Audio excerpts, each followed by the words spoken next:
weeks earlier. There are fractures, there are knife wounds, there's blunt trauma. Because they knew just how dangerous he was. The police faced a race against time to capture Victor Farrant, one of Britain's most evil killers. Hunt discovered him hiding out in Nice, France. TV reporter Richard, during his trial in 1998, Farrant remained remorseless, claiming no responsibility for the lives he'd blighted. The oven door into her head. There's misogyny all over this attack. I think this is very much an outlet for those feelings. So this man that women loved. In 1984, Farrant even received... They're in black and white. The seemingly charming used this pretense of gallantry to mask his dark desires. The way Victor Farrant operated, he'd quite often pretend that he was an airline pilot, for example. He had a lot of superficial charm, and he would use aliases, he would use different names, he would put on different accents. And I think this was a coping mechanism that he'd used as a child. But in this instance, it's a way to appear exotic and exciting to women.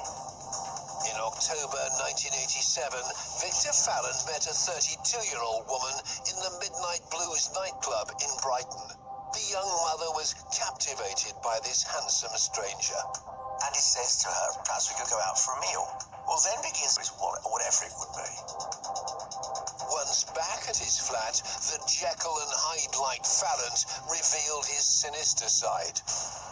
He becomes brutal. He handcuffs her and dumps her on the bed. And she gets out of one of the handcuffs and hits him over the head with it. It doesn't, unfortunately, render him unconscious. And that action makes him lose his temper in the most brutal way.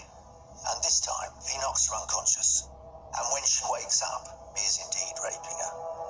During the time that she is being held by Farrant, he asks her to take hold of a wine bottle, essentially to put her fingerprints on it.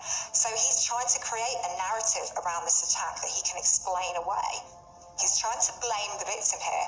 He's trying to create the impression that, well, she came back willingly, she was drinking, all of these things that tarnish her image as an innocent victim. That morning, Farrant became charming once more and let the young woman go, wrongly convinced that he could escape justice. It's a horrifying ordeal. In bars, convincing the authorities that he was a reformed man. He really does portray himself as the suave, sophisticated, charming man. But at the time he's in prison, he's also learning during this process what a parole board need to hear. Separated from her husband, Tony, she was living a quite independent... Initially enamored by this tall, charismatic stranger who set about working his way into her life.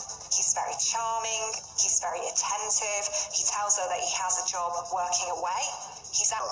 They were friends, they had a relationship, but he was so possessive and so controlling of her, she tried to... Once free, the obstinate Farrant continued to pursue Glenda obsessively.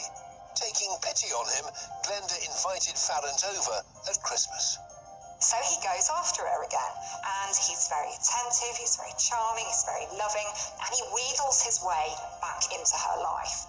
He came over to her home during the Christmas holidays, and her children noticed quite a few really important things about him. So he was quite childish. He was very determined when he was convinced he was in the right.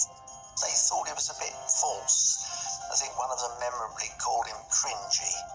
They described playing board games, and he's playing with children. I like to be Kishner, I like it.